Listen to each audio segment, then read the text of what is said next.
What's up, guys? I figured I'd do a little video, show you how I set the two outer screws on a 6 screw vintage to float it. So I'll take a piece of paper and just common paper, and I will mic it out. So I got about 25 thousandths of an inch. I will then take that paper and I will set it underneath the bridge, and I'll slowly turn each screw until I have slight drag across. These screws won't be moved again. That's where they'll stay. The other 4 screws will put in about 1/32 from the plate to the bottom of the head. So before I send these home,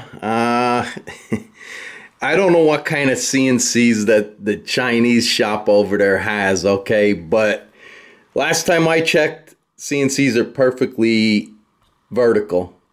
This way and this way. These are going in this way. Alright, so you can see how far we are there. And so just to put a roll by it, you can kind of see that's roughly about a 32nd, and that's where these are going to live. Alright, so the next thing we're going to do, we're going to drive these in. That's going to put tension on the bridge, and we're going to keep that rear of the saddle to the body. Now there's other people that like to do a setup, you know, after they do a floating trim. I found that to be quite a pain in the ass, especially for the relief. Alright, so once you got those drove in, this happens to be about 7/32.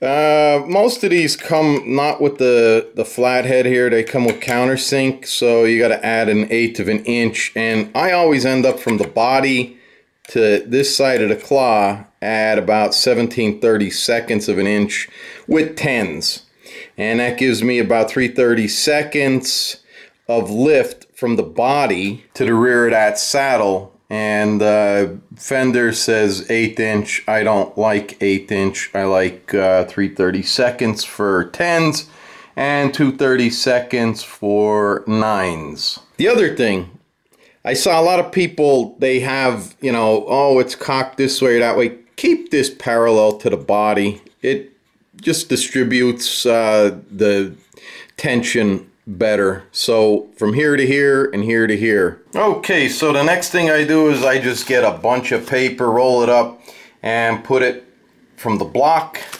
to the other side of the body, just so that other side of the bridge does not lift up. Alright, so after you got this in tune, and then the next part, you will, you know, put a capo across here.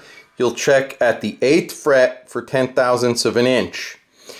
Then you're going to set your action. So that's how high your strings are going to be, where you like them. After that, you'll move to setting your bridge, high E, low E, and then you'll move to the intonation. Now it's time to take the paper out from back.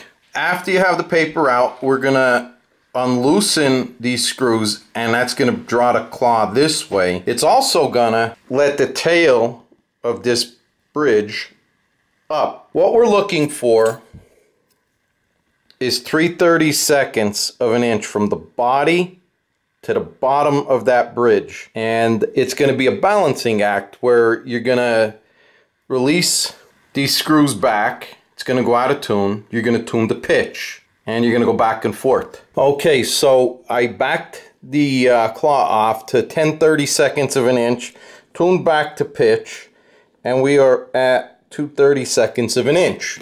So now we're going to back them screws off a little bit more and then tune back to pitch. So just to show you, you can see that is 10/32. So we'll back them out a little bit more. Okay, so after backing them screws out, maybe like 2.5 turns, we are right at the edge.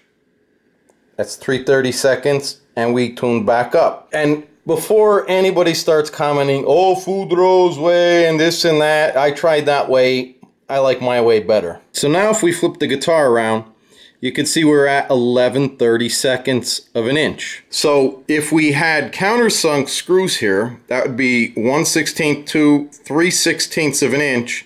And I said roughly about an eighth. So if we're at 11, that would put us right around the 17 to 18/32 mark with countersunk head screws. So you'd have that countersink and this would be back. All right, so if we pick the G, B, and E, the G is going to give you a step and a half, the B is a step, and then a half a step for the E. So there's the G, there's the B,